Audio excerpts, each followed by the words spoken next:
2026-27 অর্থ বছরের 9,38,000 কোটি টাকার বাজেট তো পাশ হলো, কিন্তু কাঁচা বাজারে বা শপিংয়ে গিয়ে আপনার পকেটের অবস্থা কি হবে?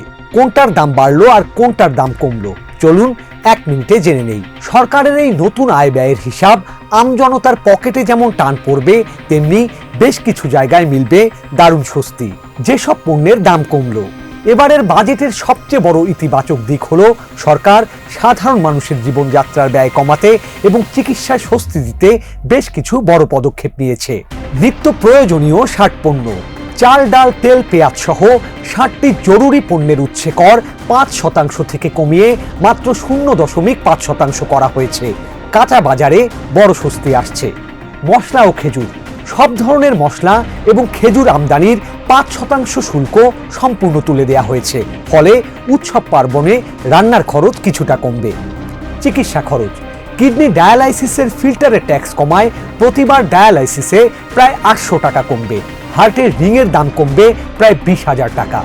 লেন্স ও ক্যান্সারের ওষুধের দামও কমছে।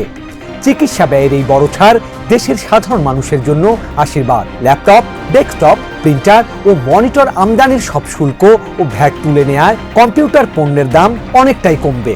ডিজিটাল বাংলাদেশ গড়তে ফ্রিল্যান্সার ও শিক্ষার্থীদের জন্য এটি দারুণ সুখবর।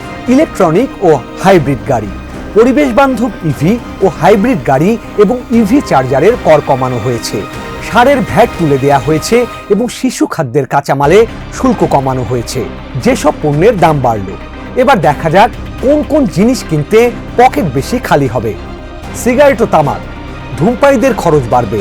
সব স্তরের সিগারেটের সর্বনিম্ন মূল্য বাড়ানো হয়েছে, সাথে নিকোটিন পাউচ ও হিটেড টোবাকোর দামও বাড়ছে।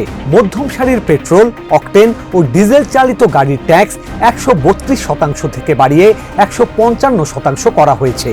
মধ্যবিত্তের নিজস্ব গাড়ির স্বপ্ন এখন আরও দামি হতে চলেছে। ওয়াশিং মেশিন, বিদেশি ওয়াশিং মেশিন আমদানিতে নতুন করে 20% সম্পূরক শুল্ক বসানো হয়েছে।